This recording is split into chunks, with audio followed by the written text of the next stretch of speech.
చంద్రబాబు నాయుడు 2019లో ఇక్కడ మీటింగ్ పెట్టినటువంటి సందర్భంలో మోడీ అప్పుడు తీవ్రమైన వ్యాఖ్యలు చేశాడు. పోలవరాన్ని ఏటీఎంగా మార్చుకున్నాడు, డబ్బులు తినేశాడు, కొడుకు కోసం రాజకీయం చేస్తున్నాడు, ఇదంతా కూడా వాస్తవంగా బిఫోర్ వీళ్ళు 2018లో విడిపోయినప్పటి నుంచి మోడీ 4-5 సార్లు కామెంట్ చేశాడు చంద్రబాబు గురించి. అది ఫైనల్ కామెంట్ ఇక్కడ ఉపన్యాసం ఇచ్చినప్పుడు చాలా ఘాటైనటువంటి వ్యాఖ్యలు, అది ఏటీఎంగా మార్చుకున్నారు అన్నట్టు. అది పెద్ద దెబ్బ కొట్టింది తెలుగుదేశం. ఇప్పుడు జగన్కి ఏం దెబ్బ కొడుతుంది? జగన్ గురించి ఆంధ్రప్రదేశ్లో హింసకి పాల్పడుతున్నారనినో, దీన్ని బెంగాల్గా మారుస్తున్నాడనినో అంటే తెలుగుదేశం పార్టీ పాయింట్ ఆఫ్ వ్యూకి ఆయన సర్టిఫై చేసినట్టు.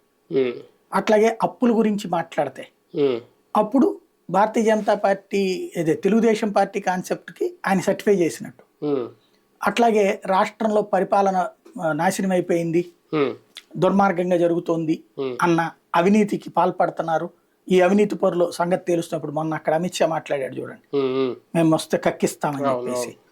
అట్లాంటి స్టేట్మెంట్లు అన్నటువంటిది గనక జగన్ విషయంలో మాట్లాడితే